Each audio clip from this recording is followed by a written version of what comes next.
I never imagined my boss's wife would look at me the way she did that night, and when she whispered, "I've never wanted anyone like this before," I knew nothing between us would ever feel the same again. I still remember the first evening I was invited to my boss's house. It wasn't anything unusual on the surface, just a casual dinner to go over a few projects and, as he put it, get to know each other outside the office. I told myself to keep it professional, to stay focused. But the moment I stepped through that front door, I realized there was nothing ordinary about the atmosphere waiting inside. The house carried a kind of quiet elegance: tall windows, warm amber lights spilling across polished floors, the faint aroma of something sweet lingering in the air. I was still taking it all in when I heard the soft sound of footsteps on the stairs. And then, she appeared. My boss's wife. She wasn't what I expected. There was no forced glamour, no need to command attention, and yet she had it instantly. Her presence was composed, graceful. She wore a simple dress, dark navy, the fabric moving fluidly as she walked, and her hair, just barely tousled, framed a face that seemed both confident and quietly tender at the same time. When she greeted me, her voice had this warmth, low and steady, that settled into the room like music. And though her smile was polite, her eyes, they lingered just a fraction longer than courtesy required. Long enough for me to feel it. Long enough to make me aware of my own heartbeat, a little faster than before. I tried to dismiss it. I told myself she was just being kind, welcoming me as a guest. But every detail seemed magnified. The way she brushed a strand of hair behind her ear as she asked how I liked the house. The way her perfume, something subtle, floral, and expensive, drifted between us when she passed by to pour me a drink. And for the briefest moment, as she set the glass in front of me, her fingers grazed mine. Barely a touch, yet my skin reacted as if it had been waiting for that exact contact all along. I almost pulled back too quickly, afraid she'd noticed the effect. But she only smiled faintly, her eyes holding mine with a steadiness that unsettled me more than words could. When my boss finally entered the room, everything seemed to snap back to its expected order. The conversation shifted to business, and I did my best to concentrate, but I couldn't ignore the quiet awareness lingering between us. I sat there, nodding politely, speaking when spoken to, but in truth, part of me was already restless. Already aware that something had shifted in those first few minutes. It wasn't just attraction, it was something subtler, something unspoken. A tension that hummed softly beneath the surface, promising more than either of us would dare admit aloud. And that was only the beginning. When my boss stepped out of the room to take a phone call, I thought it would only be for a minute. I expected silence. Maybe I'd sip my drink politely, maybe glance around at the family photos on the shelves. But instead she stayed. And not just stayed, she sat down across from me, her posture relaxed in a way that made me feel like the evening had just shifted. Her eyes met mine, direct and calm, but carrying something I couldn't quite name. "So," she said softly, as though we weren't in the middle of her husband's living room. "Tell me about yourself." It wasn't the kind of small talk I'd anticipated. She didn't ask about my job, or the weather, or anything forgettable. She asked about me. Where I grew up. What I wanted out of life. What it was like being so far from home. At first, I answered cautiously. Just enough to be polite. But she had this way of listening that disarmed me. Her attention didn't drift. She didn't nod absently like most people do while waiting for their turn to speak. No, she leaned forward slightly, her chin resting on the back of her hand, her eyes steady, as though every word mattered. The longer she looked at me that way, the harder it became to keep my thoughts straight. And then there were her hands, slender, poised, tracing slowly along the rim of her teacup, like a nervous habit. I caught myself staring at the motion, realizing how delicate it seemed, and quickly forced my eyes back to hers. She smiled then, a small curve of her lips, as if she noticed my distraction but chose not to mention it. "You're very thoughtful," she said. "Most people don't answer questions like that honestly. They give rehearsed answers." The compliment landed heavier than I expected. My chest tightened, my throat a little dry. I laughed awkwardly, trying to keep the moment light, but she only tilted her head, studying me like she was memorizing something. And then, she laughed. Not loud, not showy, but soft and genuine, the kind of laugh that warms the air between two people. It caught me off guard. I didn't think what I'd said was funny, but the sound of it, the way her shoulders relaxed, the way her eyes crinkled, drew me in more than the words themselves. For a split second, I forgot where I was. Forgot that this was my boss's wife sitting in front of me. All I knew was how alive I felt under her gaze. I tried to steady myself, to remind my heart to slow down. But there it was again, the awareness, the quiet hum between us. She wasn't just being polite. And I wasn't just imagining it. By the time my boss returned to the room, I realized something unsettling. I already wanted that conversation to continue. A few days later, my boss asked me to help with some boxes he needed moved from the garage. I hadn't expected her to be around, but there she was, standing near the doorway, watching quietly as I struggled with one of the heavier boxes. "Here, let me help," she said, stepping closer. Her hand brushed mine as we both gripped the side of the box, and I felt a spark, subtle but undeniable, shoot through my arm. It wasn't a touch meant to excite or provoke, yet it left me oddly aware of the warmth of her skin, the gentle pressure of her fingers, the closeness we now shared in that narrow hallway. We set the box down together, and for a moment neither of us moved. Our eyes met, holding silently, and I realized how much this simple, everyday interaction carried a weight I hadn't anticipated. She smiled then, softly, almost apologetically, and asked if I drank coffee. I nodded, and she gestured toward the kitchen. "I'll make some," she said. And just like that, the atmosphere shifted again, casual, domestic, but tinged with something more. As she busied herself at the counter, I couldn't help noticing the way she moved, fluidly, deliberately. The soft brush of her sleeve against her wrist, the tilt of her head as she stirred her cup, the subtle way she paused to glance over her shoulder at me. Every motion was unremarkable in isolation, but together, they made me painfully aware of her presence. She handed me a mug, our fingers brushing once more. I tried to keep my composure, but the warmth of the cup, the closeness of our hands, and the faint perfume that seemed to follow her around made it impossible. My pulse was quick, my thoughts scattered, and yet I didn't want to pull away. We talked, not about work, not about trivialities, but about life. She asked if I had any siblings, about my favorite books, the music I loved. Each question was simple, yet weighted with curiosity, with an attention that went beyond politeness. Her gaze lingered on me in a way that made me hyper-aware of my posture, my words, even the slight tremor in my hands as I poured coffee into the cup she had set before me. At one point, she asked if I'd ever been truly listened to, not just heard, but really listened to. I hesitated, caught off guard. There was vulnerability there, tucked beneath the calm composure she always carried. I wanted to answer honestly, but my voice faltered. She didn't press, she simply nodded, giving me space, yet the unspoken understanding between us grew heavier. By the time I left, carrying my empty mug back toward the living room, I realized something subtle had shifted. The room felt warmer, smaller, somehow more intimate. Her presence lingered, not in sight, but in the memory of her movements, her voice, her touch. I felt drawn in, aware of a tension I couldn't name, and yet I knew it was just the beginning. Even as I walked away toward the stairs, the quiet pull remained, a magnetic awareness that whatever this was between us, it was growing, inch by careful inch, and I had no idea how far it might go. It was later that evening when I found myself staying longer than I expected. My boss had stepped out again, leaving me in the living room while she tidied up after dinner. The house was quiet now, the soft hum of the heater mixing with the occasional clink of cutlery being put away. The kind of quiet that makes you notice every little sound, every subtle shift in the room. She returned to the sofa with a glass of wine and gestured for me to sit across from her.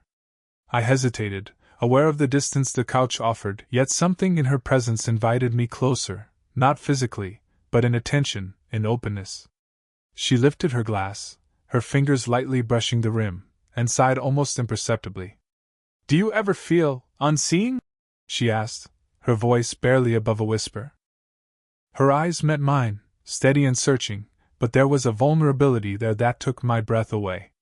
I swallowed, unsure how to respond. She wasn't asking for advice or small talk, she was asking to be understood. And for some reason, it felt dangerously intimate. Sometimes, I admitted, my voice low, unsure. I wanted to reassure her, to say everything was fine, but the rawness in her gaze made me pause. She wasn't looking for comfort. She was looking for honesty. She nodded, her fingers tracing the stem of her glass absent-mindedly. "Most people only see what's convenient," she murmured.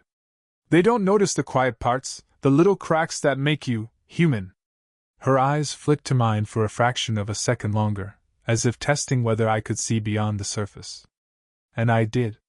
There was a pause, the kind that stretches and thickens the air. She shifted slightly, leaning forward, her elbows resting on her knees, her hands clasped loosely together. "I'm tired of pretending I don't want someone to see me," she admitted, the confession delicate, almost painful. Her lips parted slightly, as if speaking the words aloud made them real. I felt an ache in my chest. Not desire, not yet. Something softer, but heavier, empathy, recognition, and the sudden awareness that the person I had only admired from a distance carried her own silent burdens. I wanted to reach out, to offer some tangible comfort, but I didn't. Instead, I listened, letting the moment exist without interference, aware of how rare this kind of connection was. Finally, she placed her hand gently on mine, not a demand, not a claim, but a touch meant to anchor the honesty in the room. The warmth of her skin, the light pressure of her palm, made my pulse quicken, and yet it was entirely non-threatening. "Thank you," she whispered. "For listening. For not pretending this is just another casual conversation." Her eyes shone faintly with unshed emotion, the kind that makes a room feel both heavy and alive at the same time. I nodded, unable to find words that could capture the moment. I simply squeezed her hand once, lightly, a silent acknowledgement of the trust she had just placed in me. As the evening wore on, I realized this was no longer just admiration or curiosity. Something subtle and dangerous was growing between us, a quiet, tender intimacy that neither of us could name yet, but both of us felt deep in our bones. And I knew, even then, that it was only the beginning. The storm came without warning, a sudden downpour that rattled the windows and sent shadows flickering across the living room. The lights dimmed, leaving the room bathed in a soft, golden glow from the lamps. It should have felt cozy, ordinary even, but with her there, nothing about the evening felt normal. We found ourselves on the sofa together, ostensibly to wait out the storm. The space between us was small, smaller than I expected, and I felt it immediately. Our shoulders brushed lightly whenever one of us shifted, and every accidental touch sent a subtle jolt through me. I could feel the warmth radiating from her side, a quiet, steady heat that seemed to seep into me without asking permission. Her voice broke the silence, soft but unguarded. "Do you ever feel like you're living someone else's life?" She didn't look at me directly, her gaze fixed on the rain streaking down the window, but the words hung in the air, heavy and vulnerable. I wanted to answer honestly, but the moment stretched, fraught with unspoken rules and unacknowledged desire. Instead, I stayed silent, letting her question float between us. Her shoulder brushed mine again as she shifted, and my awareness of her grew unbearably acute. She turned then, ever so slightly, just enough for her hair to fall against her cheek. I noticed the faint curve of her lips, the way her eyes caught the dim light of the room. For a second, I wanted to reach out, not in a reckless way, but just to close the tiny distance, to be present in her space without crossing any line. She glanced at me then, and for the first time, I saw a flicker of uncertainty in her expression. It wasn't confidence or poise, it was longing. A need that she didn't voice, but that I recognized instantly. The tension was quiet but electric. I could feel my heartbeat in my ears, the way my fingers itched to brush against hers, the way the air felt thicker between us, charged with something we hadn't yet named. And then, impossibly, she rested her hand against my arm, just for a moment, light and fleeting. It was enough to make me catch my breath. Not passion, not desire, exactly, but a connection that felt intimate, delicate, and terrifying all at once. I could feel the subtle pulse of her wrist, the warmth seeping into my skin, and it anchored us in a silence that spoke louder than words ever could. She leaned back slightly, letting her hand fall away, but the memory of it lingered. I could feel it in my chest, the quiet ache of wanting without permission, wanting without crossing a line.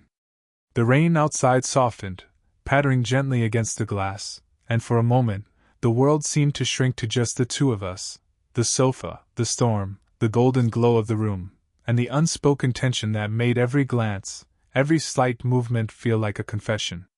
When the storm finally quieted, I realized the inevitable. We were on the edge of something neither of us could ignore.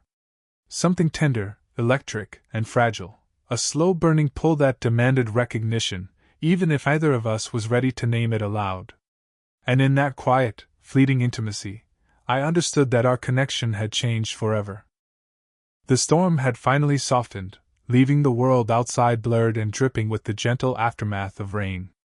Inside, the room felt quieter than before, as though the storm had washed away the ordinary, leaving only the two of us suspended in a fragile, almost sacred space. We sat on the sofa, the distance between us smaller than it had ever been, yet still deliberate enough to preserve the tension. Every movement seemed magnified, the tilt of her head, the faint brush of her hair against her cheek, the way her fingers traced the edge of her glass absent-mindedly. I could feel the warmth radiating from her, steady and inviting, yet I told myself to stay grounded. She was my boss's wife. Nothing could, or should, come of this. And yet, the pull between us was undeniable. She turned toward me, her eyes meeting mine with a vulnerability I had never seen before.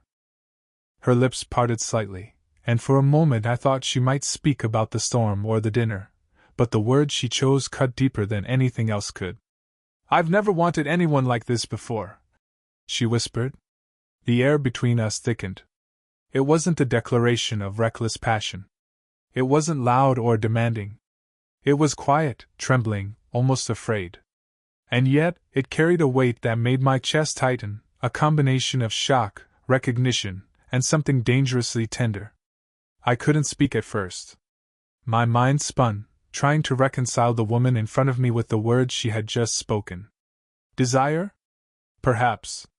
But more than that, it was honesty, an admission of a rare, unguarded longing that she had carried silently for longer than I could imagine. She didn't move closer. She didn't reach for me or ask for anything. Her hand rested loosely in her lap, yet even that small gesture seemed to echo with meaning. There was trust there, too, a fragile willingness to expose herself emotionally and quietly, without expectation, without pressure. I realized then how delicate the moment was. To react carelessly, to speak too quickly, would shatter it. So I stayed silent, letting the words linger, letting the truth breathe in the space between us. She shifted slightly, as if the admission itself had exhausted her. Her gaze dropped, scanning the patterned carpet at our feet, then flicked back up at me. There was a quiet pleading in her eyes, not for reciprocation, but simply for acknowledgement, for me to see her fully in that moment, without judgment or dismissal. I reached out lightly, brushing my hand against hers, not to claim, not to entice, but to communicate understanding. The warmth of her skin pressed against mine, a gentle confirmation that I had heard her, that I recognized the vulnerability she had placed before me. And in that simple contact, the tension settled slightly, replaced by a fragile, unspoken intimacy. It wasn't resolution, not yet. But it was real. It was a connection that would linger, delicate and powerful, a truth shared in silence and sensation rather than words.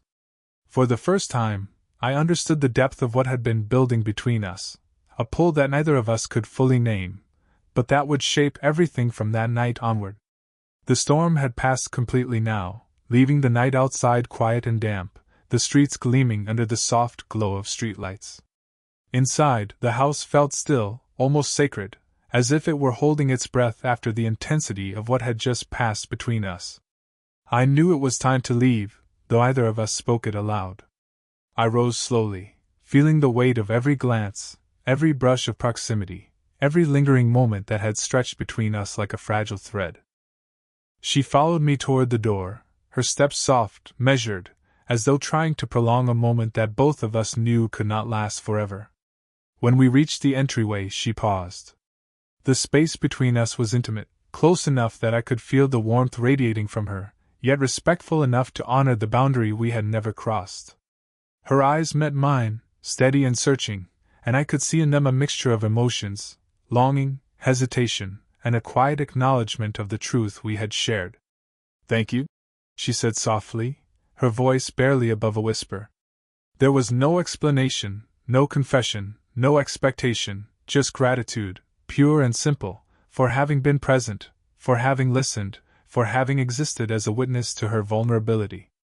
Her hand brushed mine lightly as she offered the gesture, a touch so fleeting and gentle that it felt almost sacred.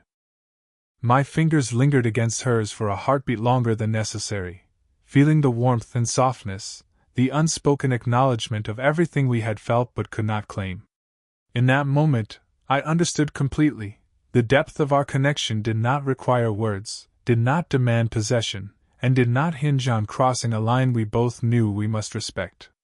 We stood there for a few seconds, the quiet of the night pressing around us, until I finally stepped back. She offered a small smile, one that held warmth, vulnerability, and a quiet strength all at once. It was a smile that said everything without saying a word. She had been seen, understood, and perhaps, in some small way, shared something real with me. I opened the door and stepped out into the damp night, the cool air washing over me. I looked back once, and she was still there, framed in the soft glow of the foyer, watching me with eyes that held both longing and acceptance. I felt a mixture of ache and gratitude, the kind of feeling that stays with you long after the moment has passed. As I walked away, I realized that nothing had changed in the ordinary world outside. The streets were quiet, the night calm, but everything had shifted within us. What had begun as curiosity, as subtle attraction, had grown into something deeper, a quiet, delicate intimacy that neither of us could ignore. I carried that night with me, the warmth of her hand, the honesty in her eyes, the fragile, unspoken bond we had formed. It wasn't passion or reckless desire. It was something rarer, more enduring, a shared truth, a connection that lingered in the spaces between words, in the silence, in the gentle brush of skin against skin. And as I disappeared into the night, I understood that some moments are not about possession or consummation. Some moments are about recognition, respect, and the quiet fulfillment of having been seen in a way that will stay with you forever. As the night faded and I walked away, I realized some connections are too quiet to demand words, yet too powerful to forget. If you felt the tension, the warmth, and the emotions in this story, make sure to like, comment, and subscribe for more slow-burn romances that linger in your heart. And tell me, which part of this story stayed with you the most? I'd love to hear your thoughts.